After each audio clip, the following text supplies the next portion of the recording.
Dans la salle, levez la main ceux qui sont familiers de ChatGPT. Pas ceux qui l'ont fait une fois, mais ceux qui l'utilisent régulièrement. Donc ce sont les jeunes, et les jeunes sont au devant, derrière la salle, comme des mauvais élèves, bien sûr, près du radiateur. Je plaisante parce que nous sommes tous jeunes, nous faisons de la philosophie, donc nous sommes tous jeunes dans l'esprit, et Fatih est peut-être le plus jeune d'entre nous.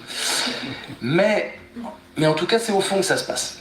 C'est au fond que ça se passe, et au fond, je sens que, voilà. Et ce que j'ai vu aussi, vous ne l'avez pas vu, mais moi j'ai vu des sourires.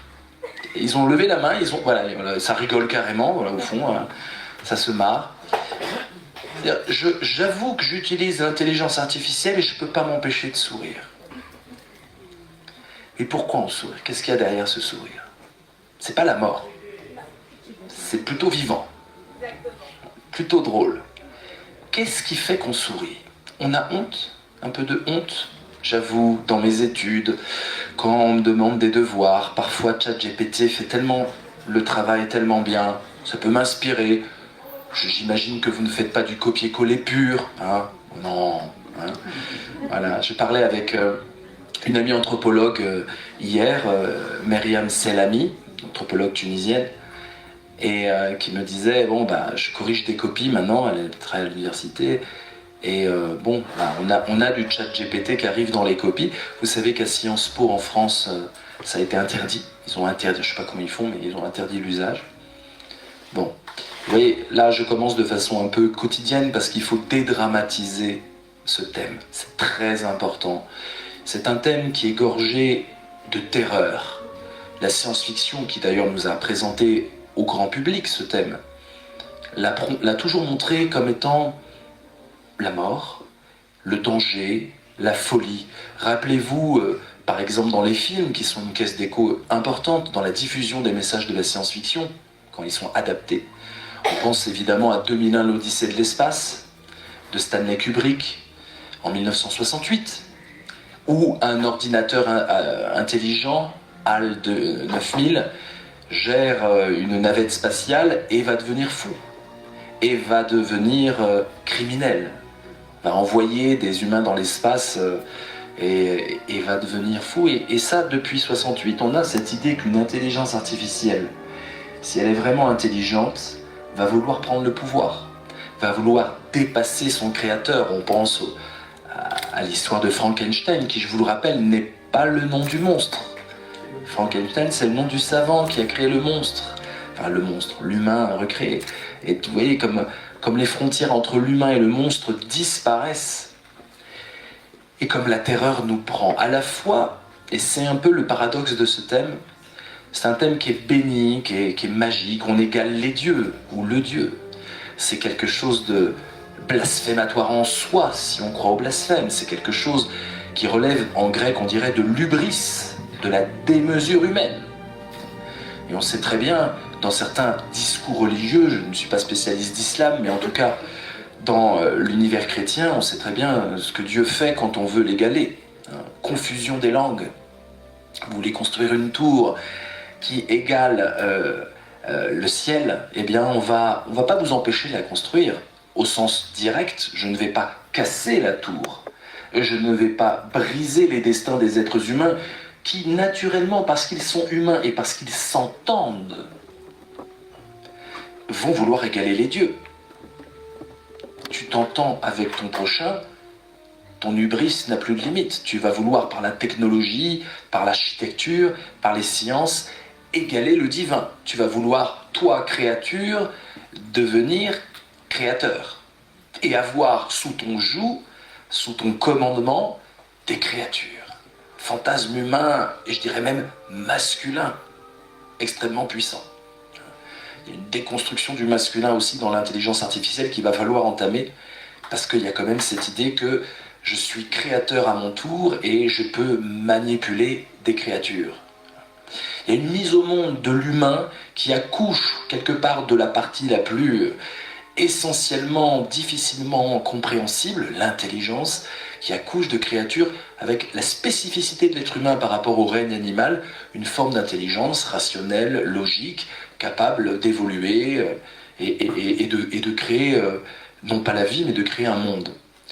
Donc dans le discours un peu, dans le récit un peu biblique en tout cas, la Genèse, oui tout à fait, il y a la confusion des langues. Confusion des langues. On pourrait dire c'est catastrophique, on pourrait avoir une vision triste de ce récit. Oh, on aurait pu construire une belle tour magnifique, et on n'a pas pu parce qu'on n'a plus parlé la même langue, et du coup on ne s'est plus compris, on n'a pas pu se coordonner à travers une langue unique, et du coup, punition, c'est-à-dire qu'on a dû se disperser. De la verticalité de la tour, nous sommes passés à l'horizontalité de la diaspora, et évidemment, on pourrait le déplorer. J'ai connu des philosophes qui ne le déploraient pas, et qui voyaient le fondement même de la diversité humaine. On ne peut s'unir dans la diversité que si nous sommes divers. Il n'y aurait pas de vivre ensemble s'il n'y avait pas de différence. Ça s'appellerait le monos en grec, l'uniformité, le conformisme, la dictature, la pensée unique, etc. Et donc, on pourrait, dans le récit biblique, on pourrait y voir quelque chose de beau et de profondément humain. Heureusement, nous ne sommes pas pareils, et nos différences permettent l'harmonie. Il n'y a pas d'harmonie sans la possibilité de la différence. Et j'ai rencontré des philosophes qui disaient, mais c'est un récit très positif. Le but du jeu n'est pas d'égaler les dieux, le but du jeu de l'être humain.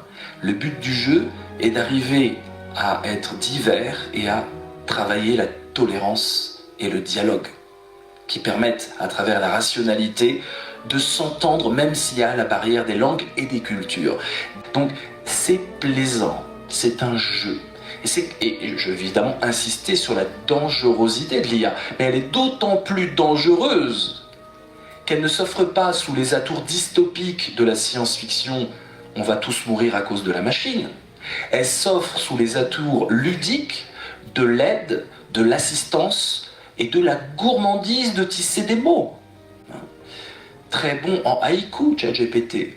ChatGPT vous fait des poèmes, vous dites je veux un poème sur n'importe quoi, vous mettez les ingrédients, il fait un poème, un conte, redoutable sur le scénario, d'où les grèves des scénaristes à Hollywood et ailleurs, parce que c'est vrai que c'est une machine redoutable pour inventer des histoires, on s'y attendait pas, et puis redoutable sur la philo. Je crois que là où il est le plus redoutable, c'est sur la philosophie de niveau terminal et de ce qu'on demande au terminal, c'est-à-dire des dissertations. Imparable. Donc du coup, sur l'enseignement de la philosophie, le fait d'avoir ChatGPT nécessite à ce que nous réformions l'enseignement de la philosophie pour apprendre aux élèves, aux futurs citoyens, des choses que les machines ne peuvent pas faire. Si ChatGPT est capable de plier une dissertation de 4 heures en 5 secondes, peut-être qu'il faut apprendre autre chose que de faire des dissertations de type terminal, à savoir le théâtre, la prise de parole incarnée, la joute oratoire, le débat critique, les émotions qui s'invitent dans la discussion. Donc, l'apparition de l'IA dans nos vies quotidiennes, c'est pour ça que j'insiste sur un exemple concret. On ne parle pas de futur, on parle d'aujourd'hui. C'est ludique, c'est pour ça que c'est prenant, et c'est pas nécessairement diabolique, entre guillemets, je parle du diable qui divise les êtres humains, au sens étymologique du terme. C'est pas tellement l'idée de division, c'est l'idée de pouvoir composer autrement, plus rapidement, de pouvoir avoir des suggestions, car maintenant la page blanche disparaît, ce fameux mythe de la page blanche.